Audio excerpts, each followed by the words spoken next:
हमारे एक Facebook follower Sameer जी Ansari comments में लिखते हैं कि सर एक व्यक्ति ने धोखे से मेरे 2 चेक ले लिए, लेकिन चेक पर मेरे हस्ताक्षर नहीं थे और मेरे ऊपर 1 लाख रुपए का चेक का मुकदमा कर दिया, तो मुझे क्या करना चाहिए। तो सबसे पहले मैं आपको यह बता दूं कि आप अच्छी तरीके से इस बात को याद कर लीजिए कि आपके चेक पर हस्ताक्षर थे या नहीं थे। इसका मतलब यह है कि यदि आपके चेक पे हस्ताक्षर नहीं थे तो सामने वाले ने उस चेक पर फर्जी हस्ताक्षर करा के चेक बाउंस कराया है। ऐसी अवस्था में आप इस बात को प्रमाणित कीजिए और इस मैटर में आप नजदीकी पुलिस स्टेशन के अंदर एफआईआर दर्ज करा सकते हैं, लेकिन केस तो आपको लीड करना ही पड़ेगा और आपको यह साबित करना पड़ेगा कि चेक पे जो पेन चला है वह आपके हाथ से नहीं चला है, आपके साथ धोखाधड़ी हुई है।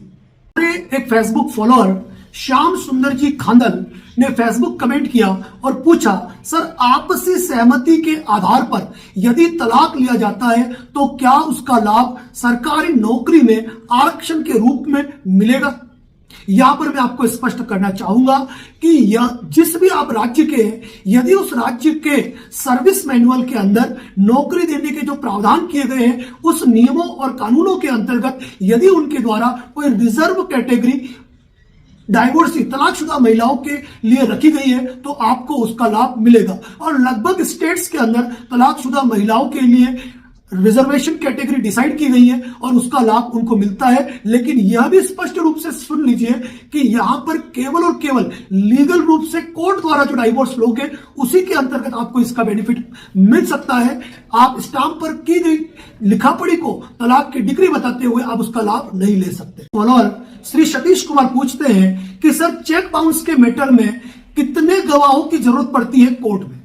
तो मैं आपको बता दूं कि चेक बाउंस केस जो है वह एक ऐसा केस है जिसमें गवाहों की जरूरत नहीं के बराबर पड़ती है। इसके पीछे कारण यह है कि आपका बाउंस हुआ चेक, आपका return memo, advocate notice, postal रसीद और एक्नॉलेजमेंट रिसिप्ट के सामने वाली पार्टी को प्राप्त हुआ तो, नहीं तो रिटर्न लिफाफा, ये दस्तावेजी साक्ष्य है। और इसके अलावा परिवादी स्वयं इसमें गवाह होता है, आपका बैंक मैनेजर, सामने वाले का बैंक मैनेजर और यहां तक कि जो उस एरिया के पोस्टमैन है जो कि डाके डिलीवर करते हैं वही इसमें विटनेस होते हैं, जिनके विटनेस की जरूरत कभी पड़ती नहीं है क्योंकि वो ऑन डॉक्यूमेंट ऑलरेडी पत्रावली पर मौजूद होते हैं। तो चेक बाउंस के मैटर में आप खुद ही अपने केस के गवाह हो, आपके डॉक्यूमेंट ही आपके दस्तावेजी साक्ष्य है और कोई। हमारे एक फेसबुक फॉलोअर जिनका नाम सुरिंदर जी सुहाग है वो लिखते हैं कि सर मैंने दुकान 2018 में बंद कर दी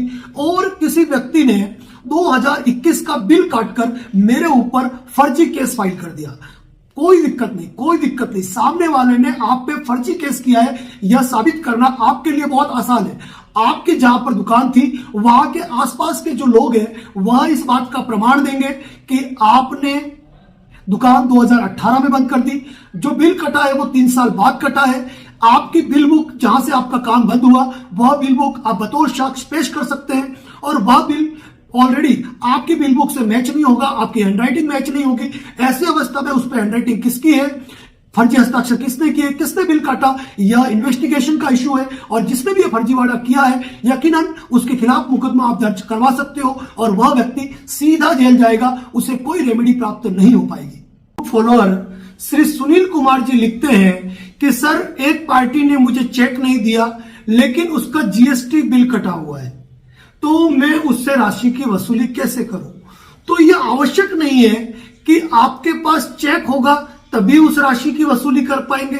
चूंकि व्यक्ति ने आपसे माल खरीदा है उसके लिए आपने बिल जारी किया है, या तो बिल पे उसका सिग्नेचर होंगे या फिर उस माल को आपने कुरियर के जरिए भेजा हो या फिर आपने बिल्टी के जरिए भेजा हो, किसी भी माध्यम से भेजा हो, उसके आपके पास प्रमाण होंगे या ऐसा कोई प्रमाण होगा जिससे आप ये साबित कर पाए कि उस व्यक्ति ने आपसे माल खरीदा है। ऐसी अवस्था में आप उस बिल के आधार पर उस व्यक्ति के खिलाफ वसूली का दावा कर सकते हैं, किंतु ये जो कार्रवाई है वह कार्रवाई होती है सिविल प्रक्रिया संहिता के अंतर्गत, इसमें दावा फाइल होता है। इसके लिए आप अपने नजदीकी वकील से संपर्क कर सकते हैं और केस फाइल करके अपने पेमेंट की रिकवरी कर सकते हैं। हमारे एक फेसबुक फॉलोअर श्री राजेश जी शर्मा लिखते हैं कि सर मैंने किसी पार्टी को चेक दिया था और पेमेंट मैंने स्टॉप करा दिया, अब क्या होगा, क्या वो मेरे खिलाफ कानूनी कार्रवाई कर पाएगा? तो सबसे पहले मैं ये कहता हूं कि आपने सामने वाले व्यक्ति को चेक दिया, इसका मतलब आपने उसको राशि के भुगतान के लिए चेक दिया था। इसके बावजूद यदि आपने पेमेंट स्टॉप करवाया है और बिना किसी वाजिब कारण के कराया है तो यह कानूनन गलत है। यदि चेक पेमेंट स्टॉप के कारण भी बाउंस होता है तो आपके खिलाफ 138 एनआई एक्ट का मुकदमा होगा। उससे कोई फर्क नहीं पड़ता है कि आपने चेक पेमेंट स्टॉप कराया है या नहीं कराया है। पहली बात तो ये होगी।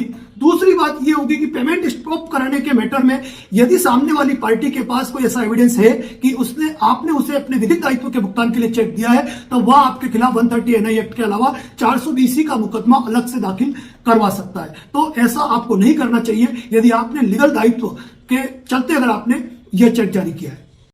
हमारे एक फेसबुक फॉलोअर अने कमेंट्स करते हैं कि सर यदि किसी पिता ने अपने बेटे के नाम पे वसीयत कर दी है तो उनकी बेटियों को उसका मालिकाना हक कैसे मिलेगा?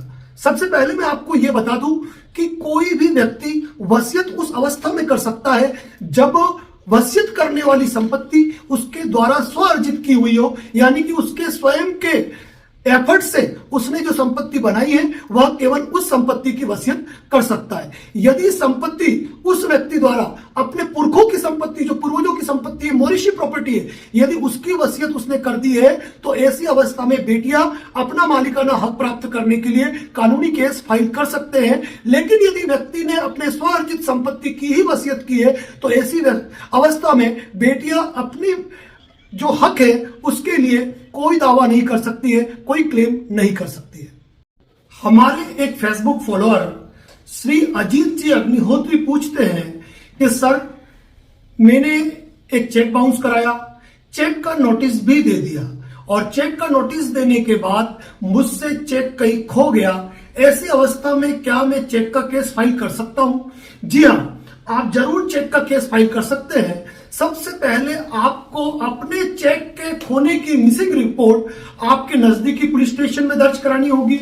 इसके बाद यदि आपके पास चेक की फोटोकॉपियां और रिटर्न मेमो की फोटोकॉपी है तो ठीक है, नहीं तो आप अपनी बैंक से संपर्क करके उससे चेक की फोटोकॉपी और रिटर्न मेमो की फोटोकॉपी उनकी सील लगवाकर आप ले सकते हैं और कोर्ट में सेकेंडरी एविडेंस की एप्लीकेशन लगाते हुए जो अपनी मिसिंग रिपोर्ट दर्ज कराई हुई है उस मिसिंग रिपोर्ट को भी साथ में अटैच करते हुए आप 138 का केस फाइल कर सकते हैं सेकेंडरी एविडेंस के बेस पर।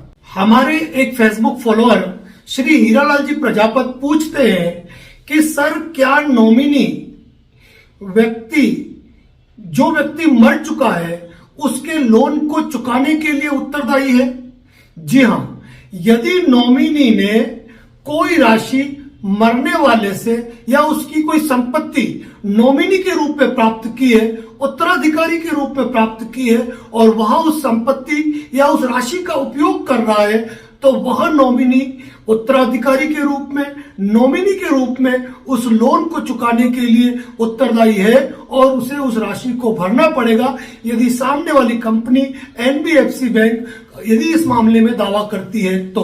हमारे एक फेसबुक फॉलोअर श्री प्रेमराज जी लिखते हैं कि सर एक पार्टी ने मुझे एसबीबीजे बैंक का चेक दिया, लेकिन एसबीबीजे बैंक एसबीआई बन चुका है, अब वह चेक वैलिड नहीं है। ऐसी अवस्था में मैं क्या कर सकता हूं? यदि उस पार्टी ने आपको हाल फिलहाल ही वह चेक दिया हो और आपसे उससे राशि मांग रहे हो तो आप उसके खिलाफ धोखाधड़ी का मुकदमा दर्ज करा सकते हैं।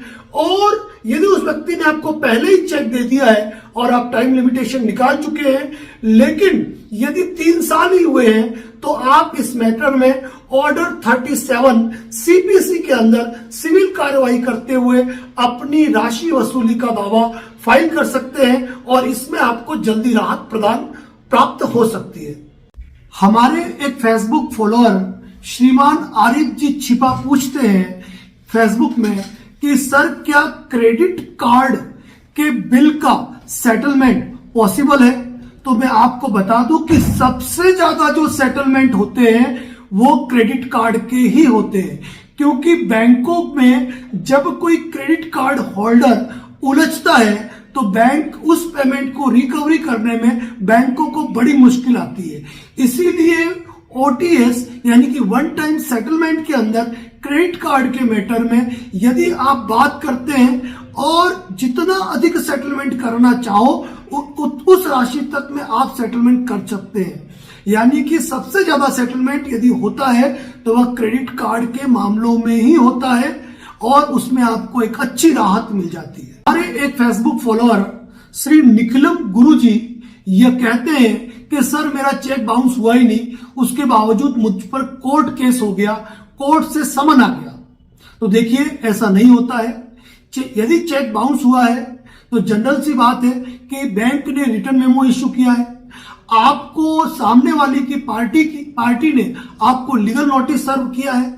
हो सकता है आप घर पे मौजूद ना हो, एड्रेस चेंज हो गया हो, आपका नोटिस रिटर्न हो गया हो सकता है आपके बैंक खाते से चेक बाउंसिंग के चार्जेस सेम बैंक होने के कारण नहीं भी कटे हो। इसका मतलब ये नहीं है कि आपका चेक बाउंस नहीं हुआ है। फिर भी आप कोर्ट जाकर अपनी अपीयरेंस देकर अपनी बेल करवाकर आप कोर्ट से केस की सर्टिफाइड कॉपी निकालिए जिसमें आपको आपका चेक, आपका रिटर्न मेमो, नोटिस वगैरह मिलेंगे। और यदि वह आपसे मेल नहीं खाते हैं तो वह केस वैसे ही अपास्त हो जाएगा और आपको रिलीफ मिल जाएगी।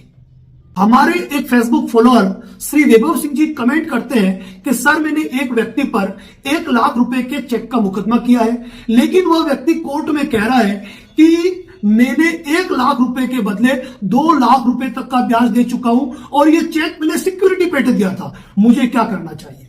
देखिए मानवीय दृष्टिकोण से मैं आपको यह कहूंगा कि यदि वास्तव में व्यक्ति को आपने 1 लाख रुपए दिए थे और यदि वह ब्याज के बदले आपको 2 लाख रुपए तक का भुगतान कर चुका है तो आपको कोई कार्रवाई उसके खिलाफ नहीं करनी चाहिए। व्यक्ति की परिस्थितियों को भी आपको समझना होगा। दूसरी बात कि यदि वह गलत कह रहा है और उसने आपकी राशि का भुगतान नहीं किया है और वह कह रहा है कि चेक सिक्योरिटी पेटे भी दिया हुआ है, तो मैं आपको बता दूं कि इस मैटर में सुप्रीम कोर्ट इस मैटर को क्लियर कर चुके हैं कि सिक्योरिटी पेटे दिए गए चेक भी अब 138 एनआई एक्ट के दायरे में आएंगे। इस बारे में जजमेंट सुप्रीम कोर्ट का आ चुका है, तो यह कोई चिंता का विषय आपके लिए नहीं है।